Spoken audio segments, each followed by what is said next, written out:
इस वीडियो में हम श्री कृष्ण द्वारा किए गए माखन दधी चोरी की अद्भुत कथा सुनेंगे। इसे सुनकर भक्तजन आनंदित हो जाते हैं।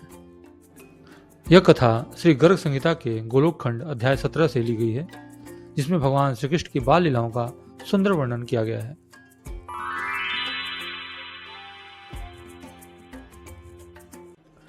श्री नारद जी राजा बहुलास्व से कहते हैं, राजन, जब श्री कृष्ण और बलराम बाल्यावस्था में थे, तब वे अपनी बाल लीलाओं से नंद भवन को अत्यंत सुशोभित करने लगे। दोनों भाई अत्यंत सुंदर थे।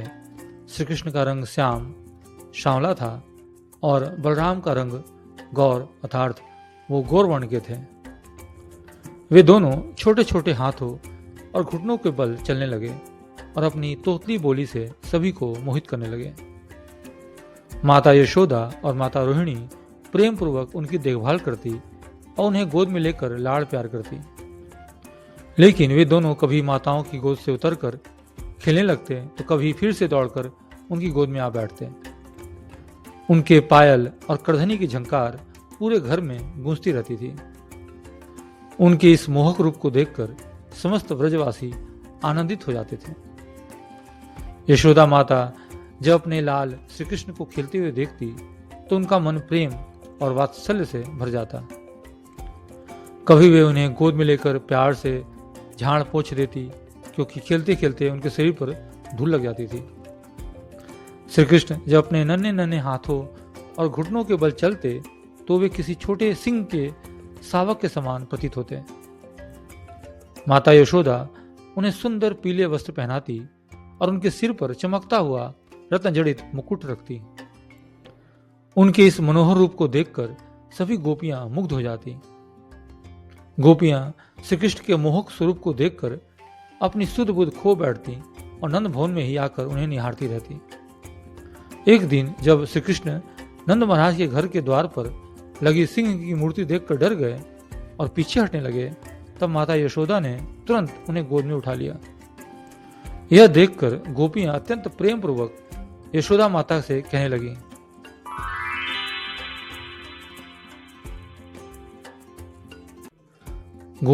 लगी, हे यशोदा, तुम्हारा नटखट लाल अत्यंत चपल है, कहीं इसे नजर न लग जाए। उसकी बाल लीलाएं इतनी अद्भुत है कि सबका मन उस पर ठहर जाता है। देखो ना, इसके ऊपर के 2 दांत पहले निकले हैं, जो कि इसके मामा के लिए दोषकारक है। गोपियां आगे कहती हैं, हे यशोदा, तुम्हारे पुत्र का कोई मामा नहीं है, इसलिए विघ्नों को दूर करने के लिए तुम्हें ब्राह्मणों, गौओं, देवताओं, संतों और वेदों की पूजा करनी चाहिए। साथ ही वस्त्र, आभूषण, रत्न और अन्न का दान करना चाहिए। यशोदा माता और रोहिणी माता ने अपने पुत्रों की रक्षा के लिए इस परंपरा को अपनाया और प्रतिदिन दान करने लगी। कुछ समय बाद जब श्री कृष्ण और बलराम थोड़े बड़े हुए तो वे अपने पैरों के बल चलने लगे। अब वे अपने सखाओं श्रीदामा, सुबल और अन्य ग्वाल बालों के साथ यमुना के तट पर खेलने जाने लगे।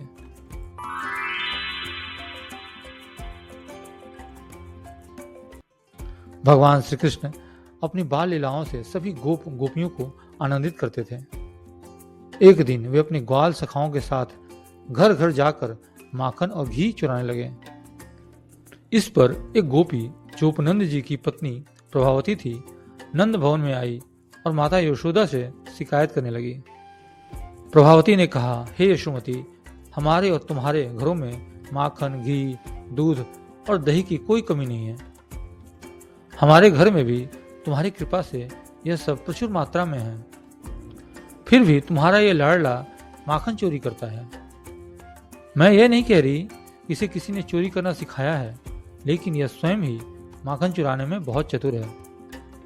वह आगे कहती हैं, एक दिन जब मैंने इसे ऐसा करने से रोका तो इसने मुझे डांट दिया और भाग निकला।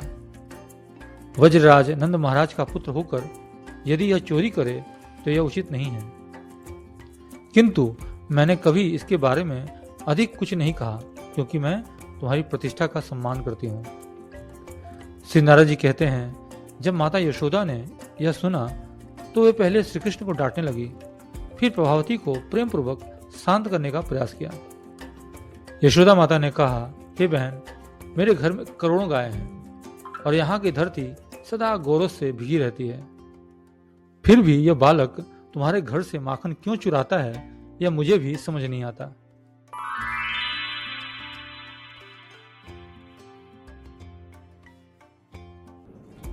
कुछ दिनों बाद श्री कृष्ण फिर से अपने ग्वाल सखाओं के साथ माखन चुराने चले गए।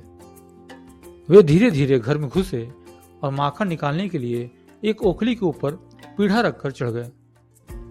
उन्होंने अपने सखाओं की मदद से ऊंचाई पर रखे माखन के बर्तन को तोड़ दिया। फिर उन्होंने अपने मित्रों और बंदरों के साथ मिलकर माखन खूब खाया। जब मटके के फूटने की आवाज आई तो प्रभावती गोपी वहां आ पहुंची। अन्य सारे बालक डरकर भाग गए, लेकिन श्री कृष्ण पकड़े गए। उन्हें पकड़कर प्रभावती गोपी नंद भवन ले जाने लगी। श्री कृष्ण डर गए और सोचने लगे, यदि वे ऐसे ही गए तो माता यशोदा अवश्य ही उन्हें दंड देगी। भगवान ने अपनी दिव्य माया का प्रयोग किया और प्रभावती के अपने ही पुत्र का रूप धारण कर लिया। जब प्रभावती ने नंद महाराज के सामने जाकर शिकायत की तो माता यशोदा हंसते हुए बोली, पहले अपने मुख से घूंघट तो हटाओ, फिर बालक के दोष बताओ। जब प्रभावती ने घूंघट हटाया तो उसने देखा कि वह बालक श्री कृष्ण नहीं बल्कि उसका अपना पुत्र था। वह आश्चर्यचकित रह गई और सोचने लगी कि अभी अभी उसने श्री कृष्ण को पकड़ा था, फिर यह परिवर्तन कैसे हो गया।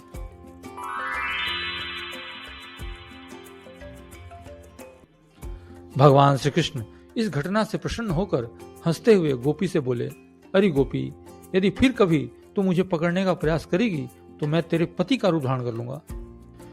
इस वाक्य को सुनकर गोपी चकित रह गई और लज्जा के कारण वहां से चली गई। उस दिन के बाद से ब्रज की कोई भी गोपी श्री कृष्ण को पकड़ने का साहस नहीं कर पाती थी।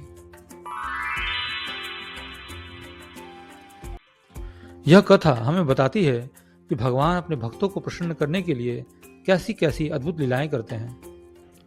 ये लीलाएं प्रेम और भक्ति से भरी होती हैं, जो भक्तों के हृदय को आनंदित कर देती हैं। इस प्रकार श्री गर्ग संहिता के गोलोक खंड में भगवान श्री कृष्ण के माखन चोरी की यह मनोरम कथा पूर्ण होती है।